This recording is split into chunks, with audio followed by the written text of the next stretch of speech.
നമസ്കാരം. അങ്ങനെ പൊന്നൻ ചിങ്ങോണം വീണ്ടും വരവായി. മാവേലി നാട് ഉണ്ടായിരുന്നു എന്നത് ഒരു സങ്കല്പമാണോ, മിത്താണോ, യാഥാർത്ഥ്യമാണോ എന്നുള്ളതൊക്കെ അവിടെ നിൽക്കട്ടെ. അതൊക്കെ വെറുമൊരു അക്കാഡമിക് ചർച്ചയ്ക്ക് മാത്രമായി, അല്ലെങ്കിൽ ഒരു കോഫി ഹൗസ് ചർച്ചയ്ക്ക് മാത്രമായി മാറ്റിവെക്കേണ്ട വിഷയമാണ്. ഇന്നത്തെ മാവേലിക്കരയിൽ മാവേലി തമ്പുരാൻ ജീവിച്ചിരുന്നു, മാവേലി തമ്പുരാനെ പോലെ ഒരു രാജാവ് ജീവിച്ചിരുന്നുവെന്നും അതാണ് മാവേലിക്കരായതെന്നും ആ രാജാവ് കള്ളവുമില്ല, ചതിയുമില്ല, എള്ളോളമില്ല, പൊളിവചനം, കള്ളപ്പറയില്ല, എല്ലാവിധ സത്യസന്ധതയുടെ ഒരു പര്യായമായിരുന്നു മാവേലിക്കരയിലെ ആ രാജാവിൻ്റെ കാലഘട്ടം എന്നും പറയാറുണ്ട്. അതല്ല, മഹാബലി തമ്പുരാനുമായി ബന്ധപ്പെടുത്തിയിട്ടുള്ള കഥകൾ പറയാറുണ്ട്. വിഷ്ണുവിൻ്റെയും വാമനാവതാരവുമായി ബന്ധപ്പെടുത്തിയിട്ടുള്ള കഥകൾ പറയാറുണ്ട്.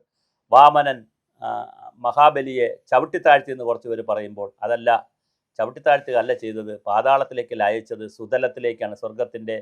സ്വർഗത്തിനും ഭൂമിക്കും ഇടയിലുള്ള ഒരുപാട് തലങ്ങൾ, 7 തലങ്ങളുണ്ട്. അതിൽ ഒരു തലമായ സുതലത്തിലേക്കാണ് അയച്ചത്. മാത്രമല്ല, വളരെ രാജകീയമായി മഹാവിഷ്ണുവിൻ്റെ അവതാരമെടുക്കുന്ന വാമനൻ അങ്ങനെ ചെയ്യുമോ എന്നൊക്കെയുള്ള ചോദ്യങ്ങൾ ഒരുപാടുണ്ട്. എന്തായാലും പിന്നെ മഹാബലിയുടെ അഹങ്കാരത്തിന് കൊടുത്ത ശിക്ഷയാണ് എന്നൊക്കെ പറയുന്ന ഒരുപാട് കഥകളുണ്ട്.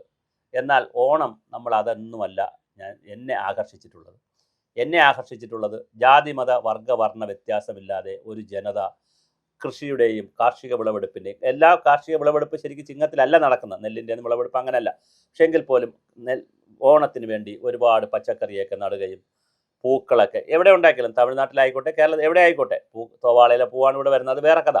എന്തായാലും പൂക്കളം എല്ലാം ഇട്ട് 10 ദിവസത്തെ അത്തപ്പൂക്കളം ഇട്ട്, ചിലപ്പോൾ 10 ദിവസത്തെ ഒന്നിച്ചിടും, എങ്ങനെയാവട്ടെ, പൂക്കളമെല്ലാം ഇട്ട് സ്ത്രീകളൊക്കെ നേരിയത് സാരി ഉടുത്ത് അവർ പൂക്കളമൊക്കെ വെച്ച് അവർക്ക് ആഘോഷത്തിൻ്റെ ദിവസങ്ങളാണ്.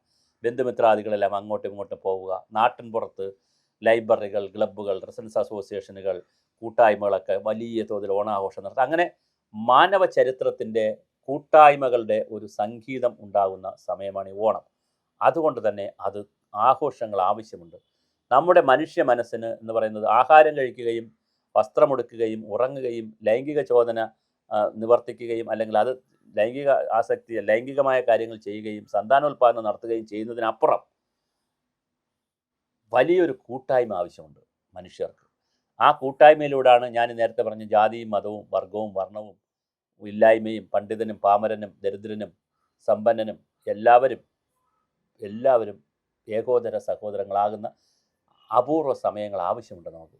എന്നും അങ്ങനെ പറ്റില്ല.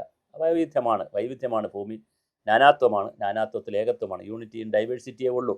പക്ഷേ ഈ ഓർമ്മപ്പെടുത്തലുകൾ നമുക്ക് ആവശ്യമുണ്ട്, ഈ ഗ്രഹാതുരതകൾ നമുക്ക് ആവശ്യമുണ്ട്. അതുകൊണ്ട് മാവേലി ജീവിച്ചിരുന്നില്ലേ എന്നുള്ള ചർച്ച നടത്തി, മാവേലി എന്തിനാണ് ജീവിച്ചിരുന്നു, മാവേലി ആരാണ് എന്നൊക്കെയുള്ള ചർച്ച നടത്തുന്നതിനപ്പുറം ഒരു മിത്തായി തന്നെ നിന്നോട്ടെ, അല്ലെങ്കിൽ ഒരു സങ്കല്പമായി നിന്നോട്ടെ. നമുക്ക് വേണ്ടത് അതിൽ നിന്നുള്ള മെരിറ്റ് എന്താണ്.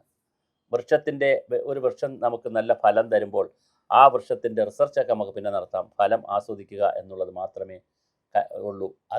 അതുകൊണ്ട് ആ രീതിയിൽ ചിന്തിക്കുന്ന ഒരു സമൂഹമായി നമുക്ക് മാറി, മാത്രമല്ല ക്ഷേത്രങ്ങളിൽ, അമ്പലങ്ങളിൽ, കൊച്ചു സ്ഥലങ്ങളിൽ, വീടുകളിലൊക്കെ വളരെ വലിയ ആഘോഷം നടക്കും. പുതിയ വീടുകൾ വെക്കും, പുതിയ കാറ് വാങ്ങും, ഒരുപാട് സംവിധാനങ്ങൾ നടക്കുന്ന ഒരു ആഘോഷത്തിൻ്റെ ബോണസ് കിട്ടും, അലവൻസ് കിട്ടും. അപ്പം വളരെ വലിയ ഒരു സംവിധാനത്തിൻ്റെ കാലമാണ് ഓണം. അതുകൊണ്ട് തന്നെ ഈ പൊന്നൻ ചിങ്ങമാസത്തിലെ തിരുവോണ ദിവസമായ ഇന്ന് കേരളത്തിലെ മുഴുവൻ മലയാളികൾക്കും ലോകത്തിൻ്റെ വിവിധ രാജ്യങ്ങളിലിരുന്ന് ഓണം ആഘോഷിക്കുകയും ഓണത്തിനോടൊപ്പം കേരളത്തെ പോലെ പായസം വയ്ക്കുകയും പപ്പടം ഉണ്ടെങ്കിൽ ഉപ്പേരിയും അങ്ങനെ എല്ലാ അർത്ഥത്തിലും സദ്യയൊക്കെ കഴിക്കുകയും എല്ലാ ആഘോഷങ്ങളിലും പങ്കെടുക്കുകയും ചെയ്യുന്ന എല്ലാ മലയാളികൾക്കും ഹൃദയം നിറഞ്ഞ ഓണാശംസകൾ ഞങ്ങളുടെ സുഭാഷിത ചാനലുകളെയും ഗ്ലോബൽ മലയാളി ന്യൂസിൻ്റെയും സുവാണിയുടെയും പേരിലുള്ള തിരുവോണ ആശംസകൾ അറിയിക്കുകയാണ്.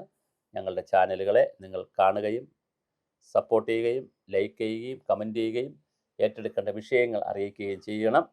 എന്തായാലും ഞങ്ങളുടെ ഈ ചാനൽ തുടങ്ങിയതിന് ശേഷം നടത്തുന്ന ഈ പ്രവർത്തനങ്ങൾക്ക് എല്ലാവിധ പിന്തുണ അഭ്യർത്ഥിക്കുന്നു. ഒരിക്കൽ കൂടി എല്ലാവർക്കും തിരുവോണ ആശംസകൾ.